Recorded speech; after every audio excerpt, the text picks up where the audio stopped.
Magandang gabi po sa inyong lahat, mga kababayan, mga kaibigan ko.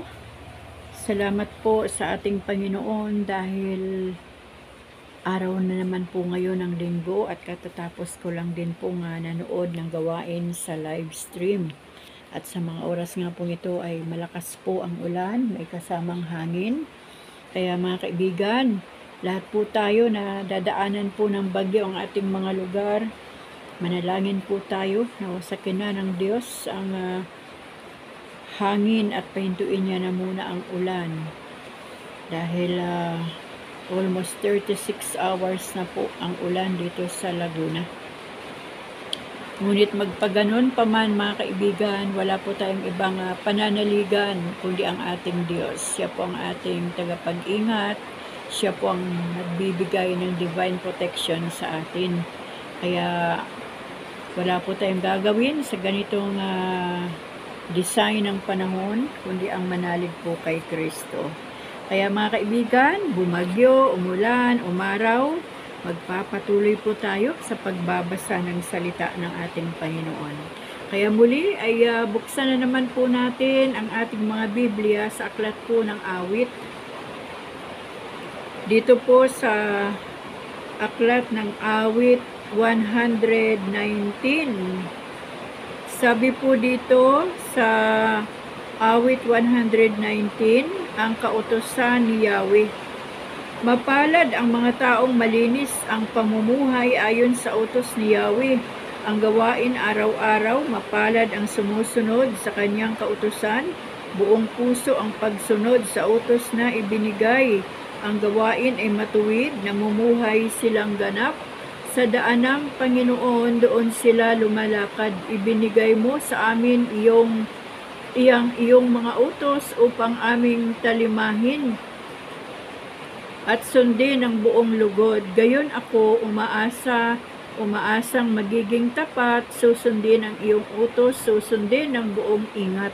Kung ang buong kautusan ay maingat kong susundin, karangalan ng sarili, kung gayon ang aking gawin, ang matuwid mong tuntunin habang aking tinatarok, buong pusong pupurihin kitang lubos.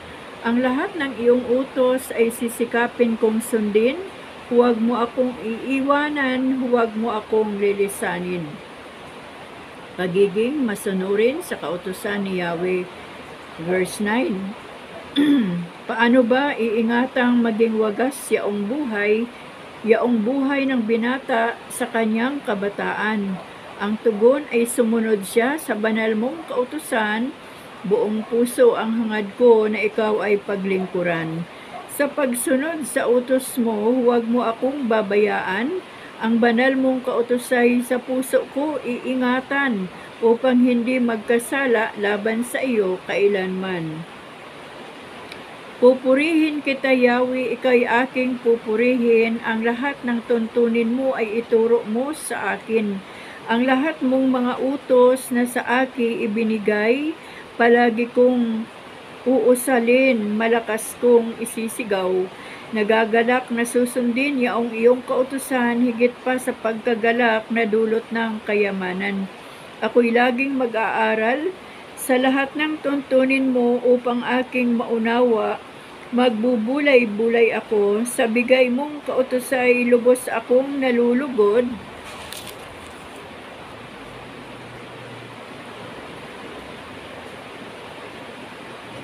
Iingatan sa puso ko upang iyo'y di malimot. Kagalakan sa kautusan ni Yahweh, itong iyong abang lingkod. O Diyos, sana'y pagpalain upang ako ay mabuhay at ang utos mo ang sundin. Buksan mo ang paningin ko pagkat nananabik. Masdan yaong buting idudulot sa akin ang iyong aral. Ang buhay ko sa daigdig ay pansamantala lamang, kaya huwag mong ikukubli sa akin ang kautusan. Ang puso ko'y nasasabik at ang laging hinahangad. Ang lahat ng tuntunin mo ay mabatid oras-oras. Ika'y galit sa sinumang palalo at naghahambog, at ang laban sa utos mo ay sumpa. ang inaabot. Sa ganitong mga tao'y ilayo mo akong ganap. Yamang ang iyong kautusan ay siya kong tinutupad. Kahit ako ay usigit labanan ng pamunuan, itong iyong abang lingkod sa utos mo'y mag-aaral. Ang buong mong kautusan sa akin ay umaaliw. Siyang gurong nagpapayo sa lahat kong suliranin. Pasyang sundin ang kautusan ni Yahweh. Ako'y gapit lupasay na sa bunto ng alikabok, sang-ayon sa pangako mo, palakasin akong lubos. Pinatawad mo ang aking mga gawang kamalian, ituro mo sa lingkod mo ang tuntunin mo at aral. Ang lingkod mo ay turuang masunod ang kautusan, sa utos mong mapangakit ako na may mag-aaral. Damdam ko ba sa sarili maghahari gawang lungkot, sang-ayon sa pangako mo, palakasin akong lubos. Sa landas na di matuwid, huwag mo akong babayaan, pagkat ikaw ang mabuti, ituro ang iyong aral. Ang pasya ko sa sarili, ako'y maging masunurin. Sa batas mo ang pansin ko ay doon ko ibabaling. Yaong mga tuntunin mo'y sinunod ko, Panginoon, huwag mo akong bibiguin, sa hangad ko't nilalayon. Ang lahat mong mga utos ay malugod kong susundin, dahilan sa pangunawang ibibigay mo sa akin. Dalangin upang makaunawa.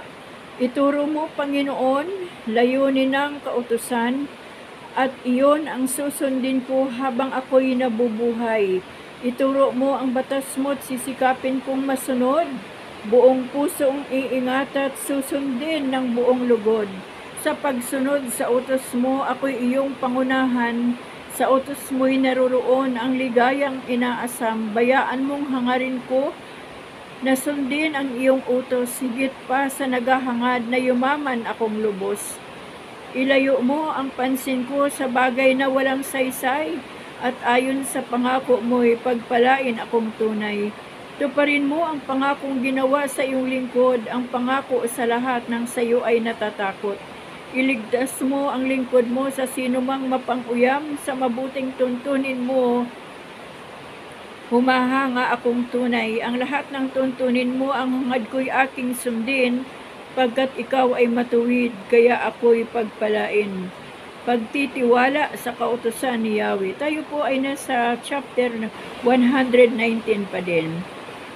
Verse 41, ang dakilang pag-ibig mo sa akin ay ipahayag, at ayon sa pangako mo, Yahweh, ako ay iligtas, upang yaong nanlalait sa akin ay masagot ko, yamang ako'y may tiwala sa lahat ng salita mo. Tulungan mong ihayag ko yaong tunay na balita, yamang sa iyong kahatulan lubos akong may tiwala. Lagi akong tatalima sa bigay mong kautusan, susundin ko ang utos mo habang ako'y nabubuhay. Ako na may mamumuhay ng payapa at malaya, yamang ako sa utos mo'y sumusunod na mangkusa. At maging sa mga hari ang utos mo'y babanggitin. Hindi ako mahihiya na ito ay aking gawin. Sa pagsunod sa utos mo nalulugod akong labis. Di masayod ang galak ko pagkat ako'y iniibig. Mahal ko ang iyong utos, yao'y aking igagalang. Sa aral mo at tuntunin ako'y magbubulay-bulay. Pananalig sa kautusan ni Yahweh, verse 49. Ang pangako sa lingkod mo, sana'y iyong gunitain. Pag-asa ang idinulot ng pangako mo sa akin. Sa gitna ng kahirapan, ang nadama ko ay aliw. Pagkat buhay ang natamo ng pangako mo sa akin, labis akong hinahamak niyong mga taong hambog. Ngunit di ko sinusuway ang bigay mong mga utos. Gumuguhit sa gunita ang payo mo noong araw. Ikaw, Yahweh, sa lingkod mo ang dulot ay kaaliwan. Nag-aapoy ang galit ko sa tuwi. Kung mamamalas yaong mga masasamang lumalabag sa iyong batas. Noong ako'y mapalayo sa sarili kong tahanan, ang awiting nilikha ko ay tungkol sa kautusan. Ang ngalan mo'y nasa isip kong kumagat na ang dilim. Akin namang sinisikap na utos mo'y laging sundin. Nasasalig sa pagsunod ang tunay kong kagalakan. Kaya naman sinusunod ko ang iyong kautusan.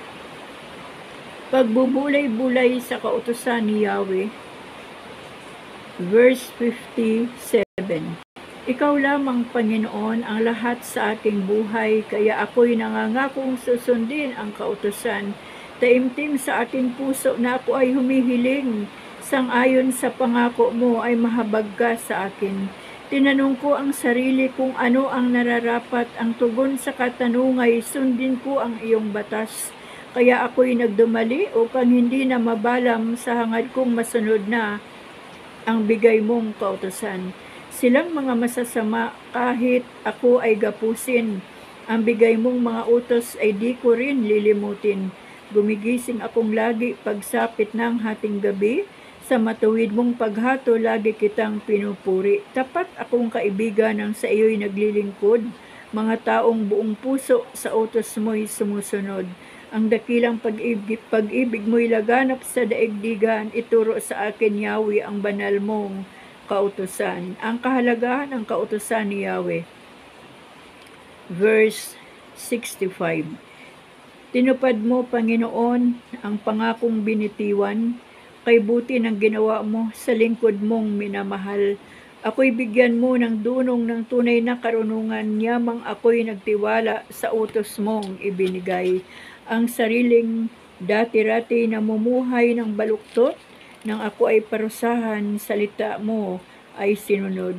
Kay buti mo, Panginoon, kay ganda ng iyong loob, sa akin ay ituro mo ang bigay mong mga utos, ang gawain itong hambog, ang sadyang ako'y siraan. Ngunit buong puso ko ring sinusunod ang iyong aral. Ang ganoong mga tao'y sadyang kapos ng unawa sa pagsunod sa utos mo'y lubos akong natutuwa. Sa akin ay nakabuti ang parusang iyong dulot, pagkat aking naunawa ang mahalaga ang iyong utos. Higit pa sa ginto't pilak nitong buong sanlibutan, ang mabuting idudulot ng bagay mong kautusan. Katarungan ng kautusan ni Yahweh, verse 73. Nilikha mo ako, O Diyos, ako'y iyong iningatan.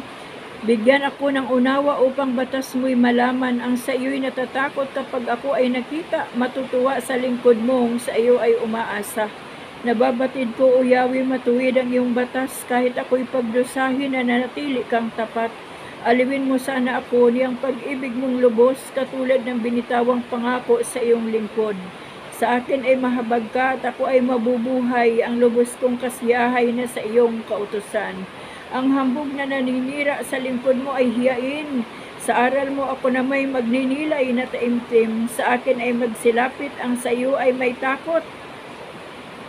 Maging yaong mga tao na alam ang iyong utos. Sana'y lubos kong masunod ang buo mong kautusan upang hindi mapahiya, tamuhin ko ang tagumpay. Dalangin upang iligtas. Verse 91.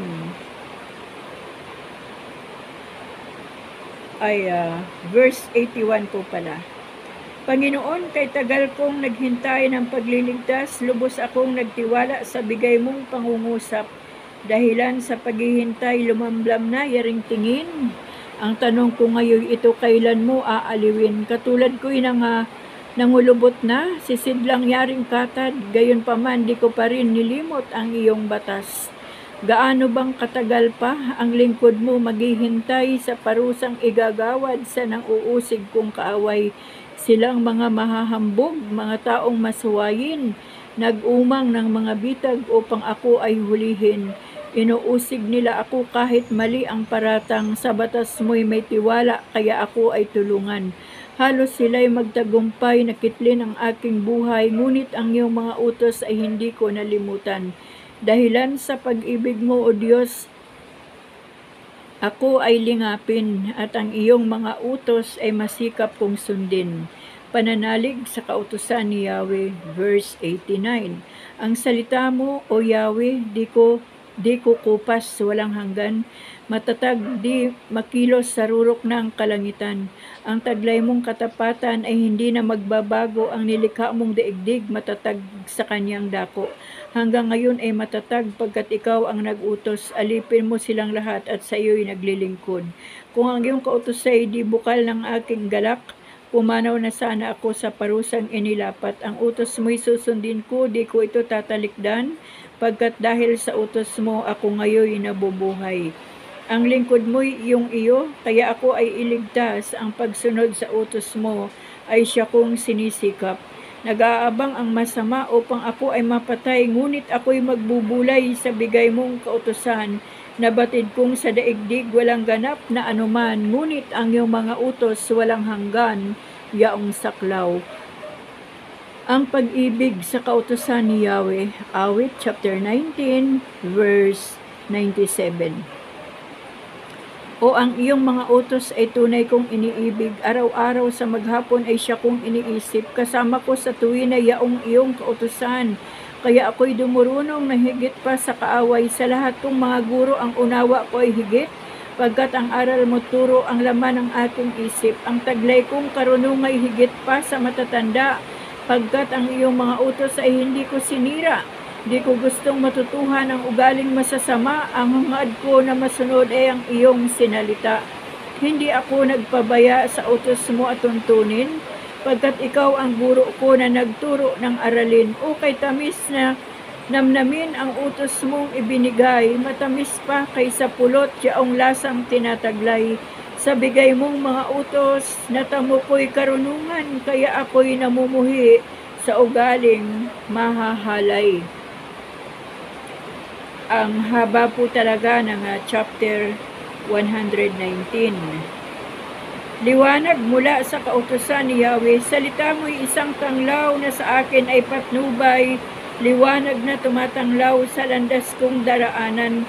Taimtim ang pangako kung ang utos mo ay susundin, tutok din ko ang tuntuning iniaral mo sa akin. Labis-labis, Panginoon, ang hirap kong tinataglay, sang-ayon sa pangako mo, pasiglahin niya ring buhay. Ang handog kong pasasalamat, Yahweh, sana ay tanggapin. Yaong mga tuntunin mo ay ituro mo sa akin. Ako'y laging nakahandang magbuwis ng aking buhay, pagkat di ko malilimot yaong iyong kautusan. Sa akin ay mayroong handang patibong ang masasama, ngunit ang iyong kautusan ay hindi ko sinisira. Ang bigay mong mga utos, ang pamanang walang hanggan, sa puso ko'y palagi nang ang dulot ay kagalakan. Ang pasya ko sa sarili, sundin ko ang kautusan, susundin ko ang utos mo habang ako'y nabubuhay. Verse 113, pagliligtas na dulot ng kautusan ni Yahweh. Ako'y muhi sa sinumang sa iyo ay hindi tapat, ang tunay kong iniibig ay ang iyong mga batas. Ikaw lamang ang muog ko at matibay na sanggalang, ang pangako mo sa akin ay lubos kong aasahan. Kaya kayong masasama, hayo kayo't ako'y iwan, pagkat ang utos ni Yahweh ay hindi ko tataklikdan. Ang lakas ng pangako mo upang ako ay mabuhay, ibigay mo't ang pag-asa ko ay hindi mapaparam. Upang ako ay maligtas, ingatan mo ako, O Diyos.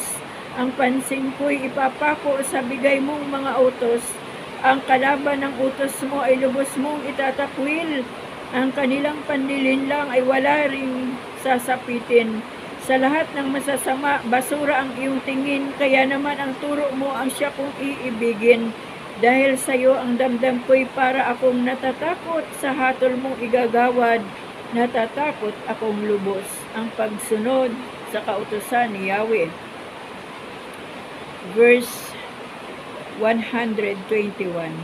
Ang matuwid at mabuti ay siya kong ginampanan. Sa kamay ng kaaway ko, huwag mo akong pabayaan. Mangako ka, Panginoon,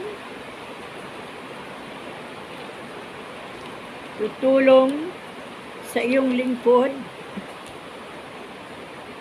at di ako babayaang guluhin ng mga hambog. Malamlam na ang mata ko sa tagal ng paghihintay sa pangako mo sa aking tatanggapi kaligtasan. Sang-ayon sa pag-ibig mo, gayon ang gawing pagtingin, ang lahat ng tuntunin mo ay ituro na sa akin. Bigyan mo ng pangunawa itong iyong abang lingkod upang aking maunawa ang aral mo't mga utos. Panahon na, Panginoon, upang ikaw ay kumilos.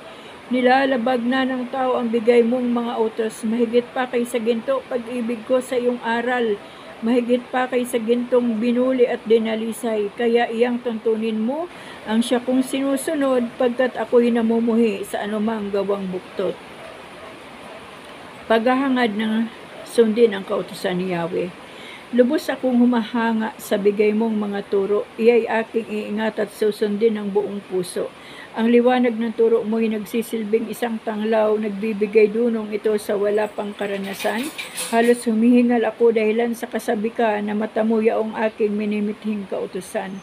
Ako'y iyong kahabagan, ngayon ako ay lingunin at sa mga taong tapat iparis mo ang pagtingin. Sang-ayon sa pangako mo, huwag mo akong babayaang mahulog sa gawang lisya at ugaling mahahalay. Sa sino mang naghahangad na ako ay alipinin, iligtas mo ang lingkod mo at ang utos mo ang susundin. Sa buhay ko'y tumanglaw ka at ako ay pagpalain at ang iyong mga utos ay ituro mo sa akin. Parang agos na ng batis ang daloy ng aking luha. Dahilan sa mga taong ang utos mo'y sinisira ang katarungan ng kautusan. Matuwid ka, Panginoon, matapat nga at banal, matapat ang tuntunin mo sa bigay mong kautusan. Yaong mga tuntunin mong iniukol mo sa amin sa lahat ng naaangkop at matapat ang layunin. Nag-aapoy ang galit ko, sa puso ko'y nag-aalab, pagkat yaong kaaway ko sa utos mo yumuyurak. Ang pangako mo sa amin ay subok na't walang mintis, kaya naman ang lingkod mo'y labis itong iniibig. Kung ako may walang saysay at kanilang itinakwil, gayon pa man ang utos mo'y hindi ko rin lilimutin. Yaong iyong katapatan ay hindi na maglilikat at ang iyong mga utos ay tapat at walang kupas. Ang buhay ko'y nalilipos ng hirap at suliranin, ngunit yung kautusan ang sa akin umaaliw. Ang lahat ng tuntunin mo'y matuwid at walang hanggan, bigyan ako ng unawa at ako ay mabubuhay. Dalangin upang iligtas. Verse 145. Buong pusong tumatawag itong iyong abang lingkod, ako'y iyong dinggin, Yahweh, at susundin ko ang utos. Tumatawag ako, Yahweh, sa iyo ay dumaraing. Iligtas mo ako ngayon, ang utos mo ang susundin. Madilim pa ang lingkod mo ay gising na tumatawag sa pangako mong iniwan, pag-asa ko'y nakalagak. Hindi ako makatulog, magdamag na laging gising at ang aking binubulay ay ang bigay mong aralin. Ako'y dinggin mo, O Yahweh, ayon sa iyong pag-ibig, iligtas mo ang buhay ko, yamang ikaw ay matuwid. Palapit ng palapit ang sa akin umuusig, mga taong walang galang sa utos mong isinulit. Ngunit ikaw, Panginoon, ay malapit sa piling ko. Ang pangakong binitiwan mo sa akin ay totoo. Iyang mga tuntunin mo'y matagal ng aking talos. Ang utos na ginawa mo'y walang hanggang mga utos. Panawagan upang maligtas. Verse 153. Ang taglay kong paghihirap ay masdan mo at lunasan, yaong aking sinusunod ang banal mong kautusan. Ako'y iyong ipagtanggol at ako ay palayain, yamang iyan ang pangakong binitiwan mo sa akin. Iyang mga masasamay tiyak na di maliligtas, dahilan sa kautusang hindi nila ginaganap. Ang habag mo, Panginoon, ay wala nang makapantay, kaya ako ay iligtas ayon sa iyong kapasyahan. Kay rami ng kaaway ko at mga mapang-alipin, ngunit ang iyong kautusan ay patuloy kong susundin. Nagdaramdam akong labis kapag aking namamasdan yaong mga taong taksil na laban sa kautusan. Mahal ko ang iyong aral, ito'y batid mo, Panginoon. Sang-ayon sa pag-ibig mo'y ligtas mo ako ngayon. Ang buod ng kautusay salig sa katotohanan, ang lahat ng tuntunin mo'y pawang walang katapusan. Pagtatalaga sa kautusan ni Yahweh. Verse 161.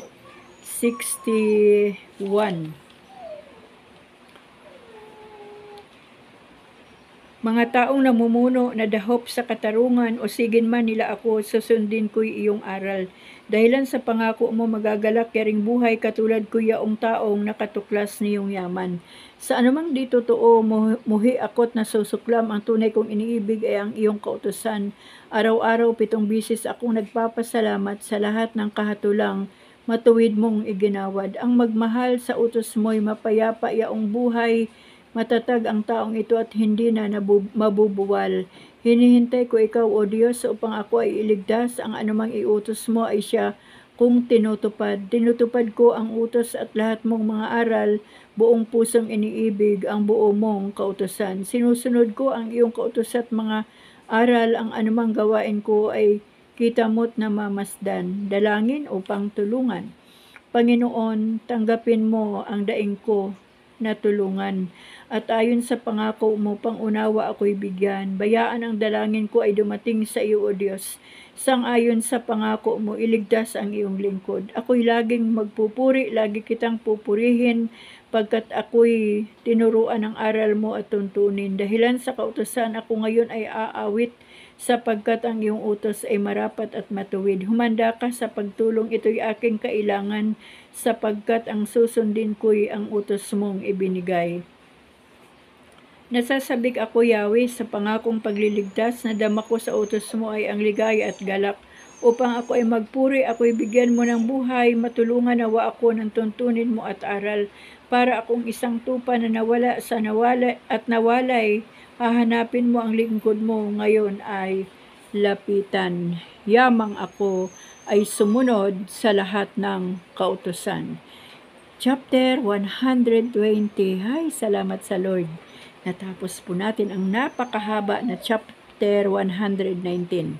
Ngayon, nasa chapter 120 na po tayo. Dalangin upang tulungan. Nang ako'y manganib kay Yahweh dumaing, dininig niya ako sa aking dalangin. Sa taong di tapat, gawa'i manlinlang, Yahweh iligtas mo't ako'y isang galang. Sa kamay ng Diyos, kayong sinungaling, ano kayang inyong parusang kakamtin? Tutudlain kayo na ng panang matalim at idadarang pa sa may bagang uling.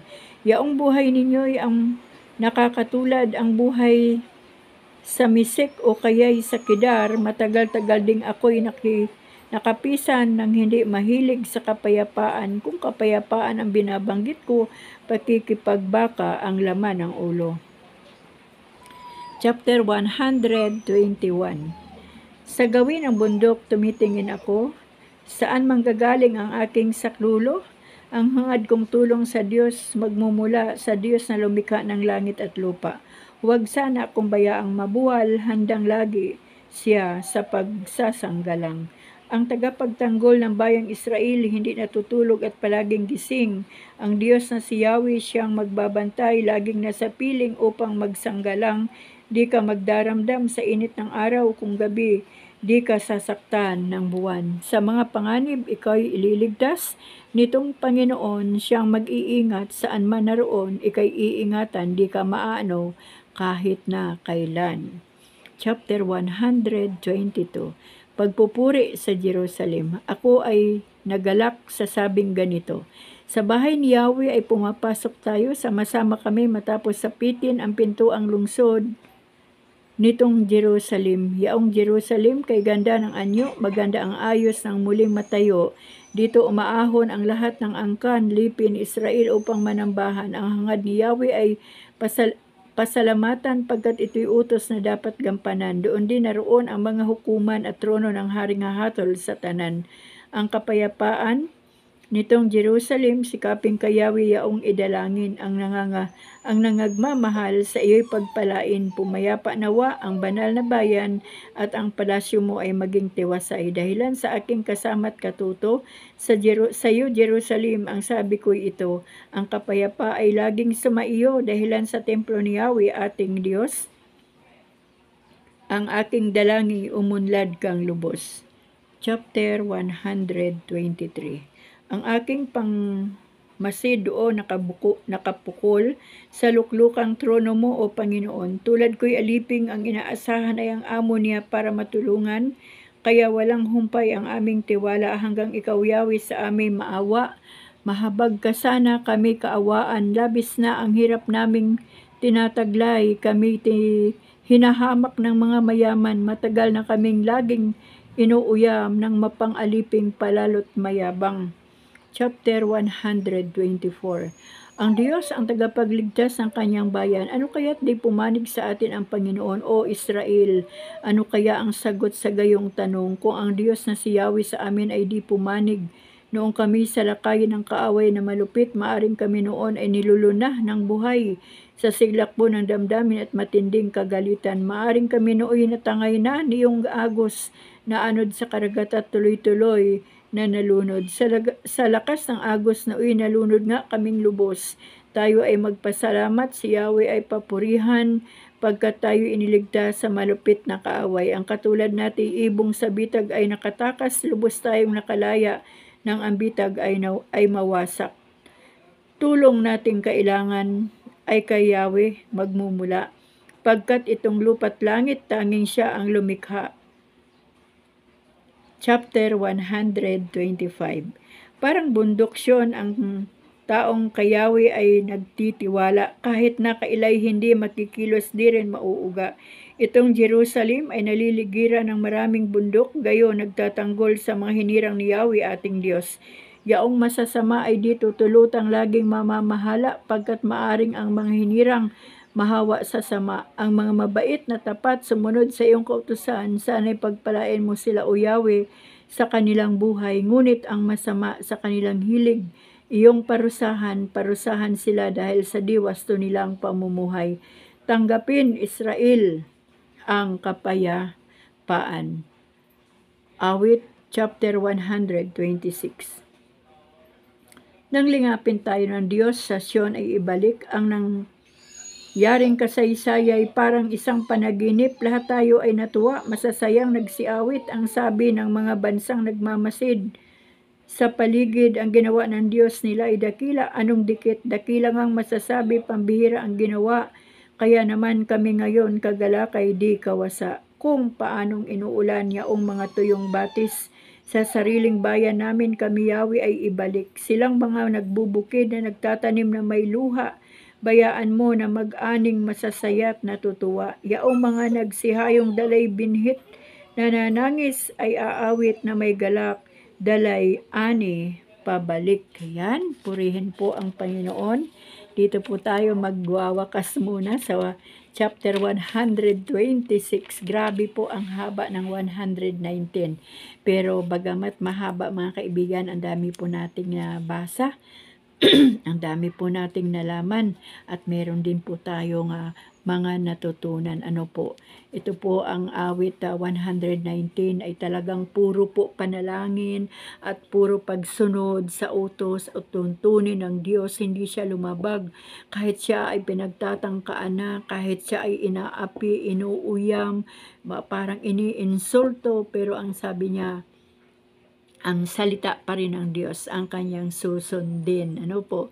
So, yun mga kaibigan, ang pinakamaganda sa buhay ng isang Kristiyano, na kahit gaano pa katindi ang pakana ng dyablo, ay manatili po tayo sa salita ng Diyos. Bagamat minsan ay napapabigla-bigla tayo, nagagalit tayo, pero kapag tayo po ay kumalma na o pinakalma na ng Panginoon, ay muli po tayong humingi ng tawad sa Diyos. Aminin natin na tayo po ay nagkamali, nagkasala, upang sa ganon manatili pa rin po ang pagsama ng Panginoon sa ating mga buhay. Alam niyo po, ang salita ng Diyos ay ito po ang dahilan kung bakit po natin nakilala ang Panginoon, kung bakit po natin nalaman na may Diyos. Dito rin po natin nakita o nalaman sa salita ng Diyos, ang Diyos po natin ang siyang may-ari ng lahat ng bagay dito sa daigdig. Siya po ang gumawa ng mundo, siya po ang lumikha ng ating buhay, siya po ang nagpapagaling ng mga may sakit, siya po ang nagpapahinto sa mga alon, siya po ang uutos sa hangin na ito ay kumilos. Ano po, lahat ay ang Diyos. Sana po ay hindi po lamang doon sa nakilala natin ang Diyos, nalaman natin na siya pala ay makapangyarihan, na ang Diyos pala ay gumagawa ng himala. Dapat po higit sa lahat, maranasan po natin ang Panginoon. Yung maranasan natin ang Diyos, hindi lang yung kilala natin ang Diyos, kundi yung maranasan talaga natin ang presensya ng Diyos, at maranasan talaga natin, makita talaga natin sa ating mga buhay kung paano kumikilos ang kapangyarihan ng Diyos. Ano po? Kaya mga kaibigan, tayo po ay patuloy na magpasalamat sa Panginoon, dahil kahit anuman po ang sitwasyon ng buhay, kahit anuman po ang ating pinagdadaanan, kahit anuman ang gawin ng diablo na tayo gustong inisin, galitin o sirain ang relasyon ng pamilya. Ngunit dahil sa salita ng Diyos, tayo po ay natutong magtimpi, magpatawad, tayo po ay natutong umunawa at magmahal kasi ang pag-ibig ng Diyos lagi ang susi ng lahat. Kaya mga kaibigan, purihin po natin at pasalamatan, itaas at taas ang dakilang pangalan ng ating Panginoong Hesus sa ating mga buhay dahil wala po talagang ibang Diyos na magliligtas po sa atin kundi ang ating Panginoong Hesus lamang. Ano po? Kaya mga kaibigan, muli ako po ay nagpupuri at nagpapasalamat sa Diyos dahil ang salita po ng Panginoon ay araw-araw po ay nababasa po natin dito po sa aking YouTube channel, dito po sa Relimix Stories, at halos nangangalahati na po ang Biblia. At salamat sa Panginoon dahil alam niyo po sa bawat araw kinakauhawa na po ng aking kaluluwa, kinakauhawa na po ng aking puso ang pagbabasa ng salita ng Diyos. Kaya mga kaibigan, nawa po tayong lahat ay pinagpapala araw-araw ng Panginoon sa pamagitan ng kanyang salita. Kaya hanggang dito na naman po muli matatapos ang ating pagbabasa ngayong gabi. Gabi na po mga kaibigan. At loobin ng Diyos na sa araw ng bukas ay bigyan na naman po tayo ng pagkakataon na ng Panginoon at pribilehiyo na makapagbasa ng kanyang salita. Maraming salamat po sa Diyos sa inyong mga buhay mga kaibigan. Patuloy po tayong pagpalain ng ating Panginoon. Amen.